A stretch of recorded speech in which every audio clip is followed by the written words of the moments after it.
기도하겠습니다. 하나님 아버지, 우리 사랑하는 성도들의 삶을 오늘도 축복합니다. 오늘도 하나님께서 주시는 힘으로 살기를 원합니다. 가장 피곤하고 지치는 목요일 이 한날을 하나님 끝까지 잘 살아낼 수 있도록 우리의 하나님과의 교제가 깊어지고 또 사랑하는 성도들과의 관계 속에 서로를 기뻐하고 기대하고 또 의지하고 힘을 주는 우리의 관계로 날마다 세워지게 하옵소서. 예수님의 이름으로 기도드립니다. 아멘. 우리 찬송가 21장 다 찬양하여라 찬양하시겠습니다. 다 찬양하여라 전능왕 창조의 주께 내호나 주 찬양 평강과 구원의 주님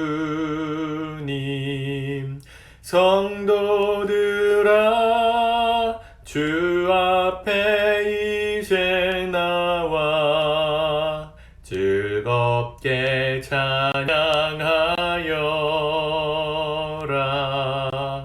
다 찬양하여라 놀라운 만유의 주께 포근한 날개 민을 품어 주시는 주님 성도들아 주님의 뜻 안에서 내 소원 다 이루리라 다 찬양하여라 온 몸과 마음을 바쳐 이 세상 만물이 주 앞에 다 나와 찬양 성도들아 기쁘게 소리 높여 영원히 찬양하여라.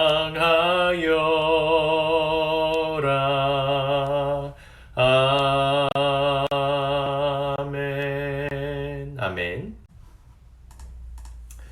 우리 하나님 말씀 요나서 4장 1절에서 마지막 절까지 말씀을 같이 읽고 기도하겠습니다.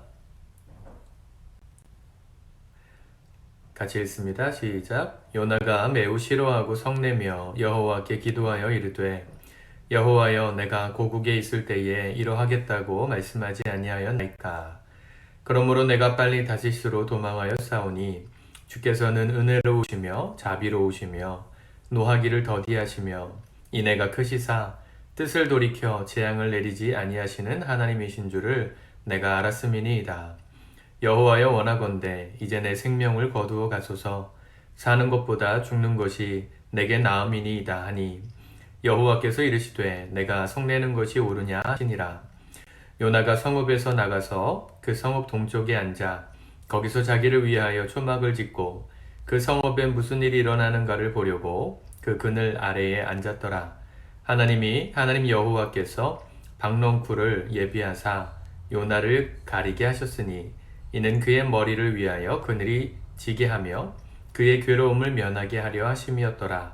요나가 박넝쿨로 말미암아 크게 기뻐하였더니 하나님이 벌레를 예비하사 이튿날 새벽에 그 박넝쿨을 갈아먹게 하심에 시드니라.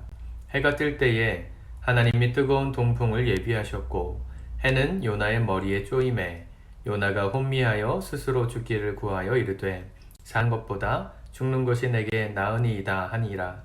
하나님이 요나에게 이르시되 내가 이 박넝쿨로 말미암아 성내는 것이 어찌 옳으냐 하시니 그가 대답하되 내가 성내어 죽기까지 할지라도 옳으니이다 하니라.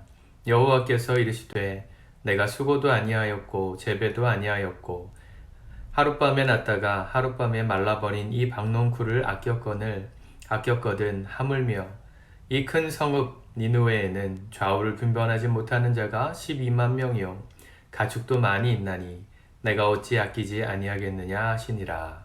아멘. 요나서의 마지막 장면이죠. 어제도 잠깐 언급했지만 요나가 하루 동안 전했던 복음을 듣고 심판의 메시지를 듣고 니느웨 사람들이 금식하면서 회개했습니다.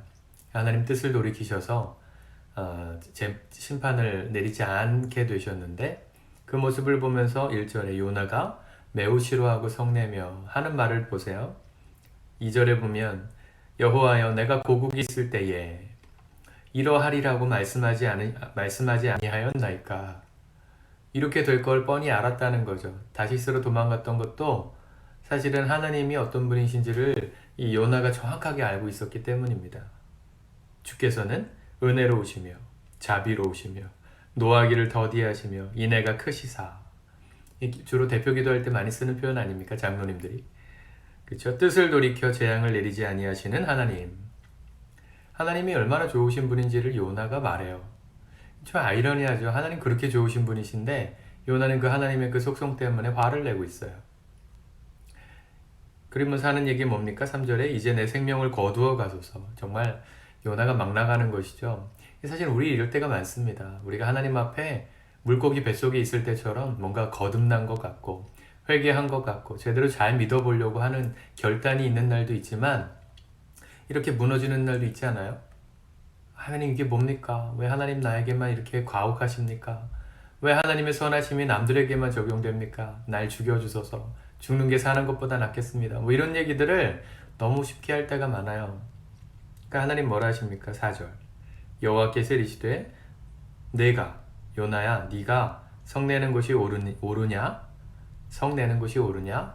화내는 게 맞냐? 여기에 대한 요나의 대답은 없지만 요나도 알았겠죠. 요나도 당연히 하나님은 자비로우신 분이시고 용서하신 하나님이시니까 그런 하나님을 믿는 요나였기 때문에 자기가 지금 화내고 분내고 있는 거에 대해서 변명의 여지는 없었습니다. 자기가 아무리 의롭다고 말하고 하나님 어떻게 그럴 수 있습니까? 막 그 얘기를 해도 본인이 억지 부리는 거 알고 있었을 거예요. 근데 우리에게 그런 날이 있는 거죠. 억지 부리고 싶은 날이 있는 거죠. 하나님 앞에 막 투정 부리고 싶은 날이 있는 것이죠. 근데 하나님 얼마나 좋으신 분이세요. 요나가 그렇게 하고 있는데 하나님께 막 성내고 화내요. 여러분들에게 이런 사람이 있다면 여러분도 어떻게 할 겁니까? 여러분들이 회사의 사장인데 종업원 중에 이렇게 내가 어질게 하는 걸 어질게 운영하는 것 때문에 화를 내고 성을 내는 직원이 있다. 당장에 잘라버리지 않겠어요? 근데 하나님 얼마나 자비로우신지 이 요나의 이 투정을 다 받아주십니다. 그리고 깨닫게 하시기 위해서 박농쿨을 예비하시죠. 6절에 보니까 하나님 여호와께서 박농쿨을 예비하사 요나를 가리게 하셨다. 요나가 화가 나가지고 이 니느웨가 어떻게 되나 보려고 초막을 짓고 산 위에 이렇게 앉아 있었는데 박농쿨이 있는 곳에 앉았던 것 같아요. 이 뙤양빛이 내리면 이 중동 지방은 굉장히 뜨겁기 때문에 그늘이 반드시 필요합니다. 그늘이 있었는데 그 그늘로 인해서 굉장히 기뻐해요. 근데 그 그늘이 누가 준비하신 거예요? 하나님이 준비하시고 예비하신 거예요. 여기 지금 하나님이 예비하신 것들이 여러 가지가 나오는데요. 이 6절에 박농쿨을 예비하셨다 그랬고 7절에 벌레를 예비하셨다 그랬고 8절에 뜨거운 동풍을 예비하셨다. 지금 보이세요? 3일 동안의 여정이죠.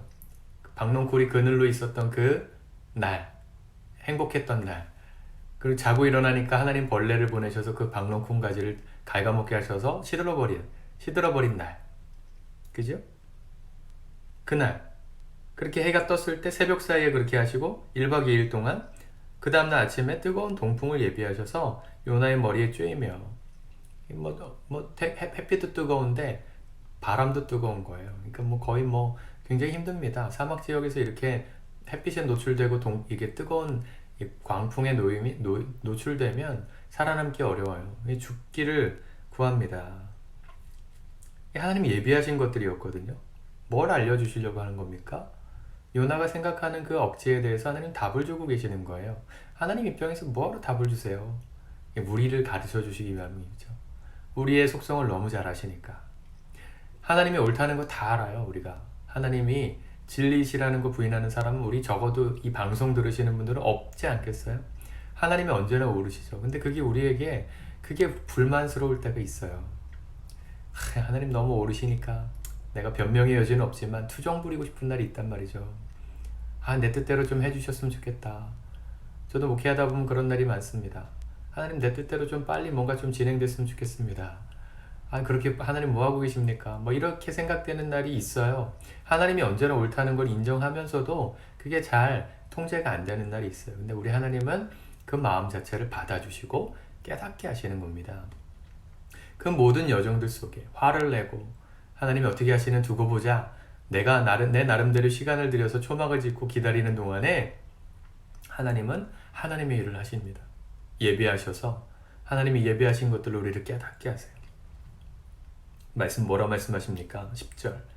내가 수고도 아니하였고 재배도 아니하였고 하룻밤에 났다가 하룻밤에 말라버린 이 박농쿨을 아꼈거든. 요나가 수고해서 만든 그늘이 아니었고 박농쿨 그늘이 아니었고 또 요나가 어떻게 해가지고 이 죽어버린 말라버린 그늘도 아니었어요.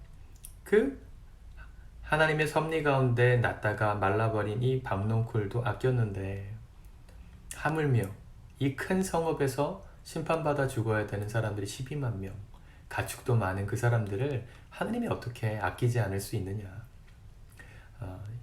넓은 가슴으로 세상을 보라는 것이죠. 여러분, 우리는 항상 시선이 우리에게만 머물러 있으면 안 됩니다. 주일날도 성도의 교제, 나 중심적인 관심사만 갖고 있으면 안 된다. 이 성도 교제를 나눌 기반이 나에게 있으면 안 된다. 그런 얘기들이 했잖아요. 요나도 하나님의 뜻을 다 알았는데요. 여전히 관심사가 이스라엘에게만 머물러 있었어요.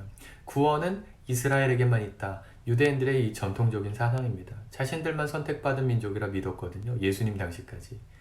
이게 지금 주전 760년경인데 예수님 오시려면 700년 넘게 남았는데요. 예수님이 오시던 시대까지, 지금도 그렇지만 700년 넘는 시간 동안 그들은 자신들만 구원받을 수 있다고 믿었어요. 하나님을 믿고. 이방인들은 다 그냥 지옥의 불쏘시개다 이렇게 믿고 있었습니다. 근데 하나님께서 이 큰 성 니느웨 사람들도 사랑하셨다고 말씀하세요. 이 이방인을 향한 구원의 빛을 하나님이 가르쳐 주시기 위해서 이렇게 기록으로 남기셨습니다. 사실 우리가 이방인이죠. 유대인들 입장에서 보면. 저와 여러분들이 이방인입니다. 하나님의 은혜가 없었다면, 예배하신 은혜가 없었다면 우리가 하나님을 믿을 수 있는 방법도 없었고 길도 없었을 텐데 하나님 우리를 사랑하십니다. 나만 사랑하지 않으시고 내 주변에 있는 사람들도 사랑하세요. 그걸 아는 사람이 복음을 전하는 겁니다. 나만 잘되고 나만 하나님 앞에서 복받는 인생 살려면 뭐하러 전도합니까? 복음을 뭐하러 전해요? 전할 이유가 없지만 하나님은 나도 사랑하시지만 내 옆에 있는 사람도 사랑하시는 분이세요.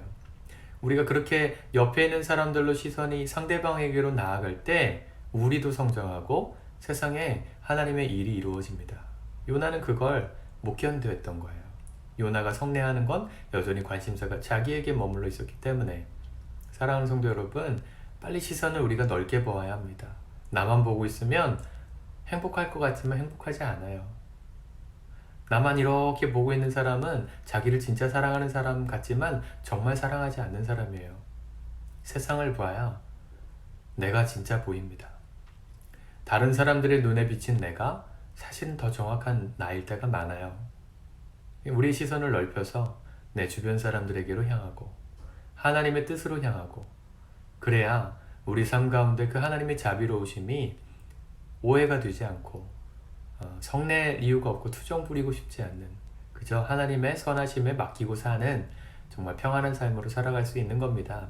요나의 이야기를 하려면 정말 많은 이야기를 할 수 있는데 여러분들 각자가 더 묵상해 보시고 또 이 요나를 통해서 주시는 메시지들, 하나님께서 예비하셨다는 표현이 사실 1장부터 정말 많이 나오죠. 그죠? 다시스로 가는 배가 마침 요바에 딱 도착하여 하나님 예비하신 거죠. 또 물고기, 바다에 던져지는 요나를 마침 기다렸다는 듯이 탁 삼켜버리는 물고기, 하나님 다 예비하신 겁니다. 하나님 예비하신 은혜가 없으면 우리는 오늘 하루 살아갈 수 없습니다.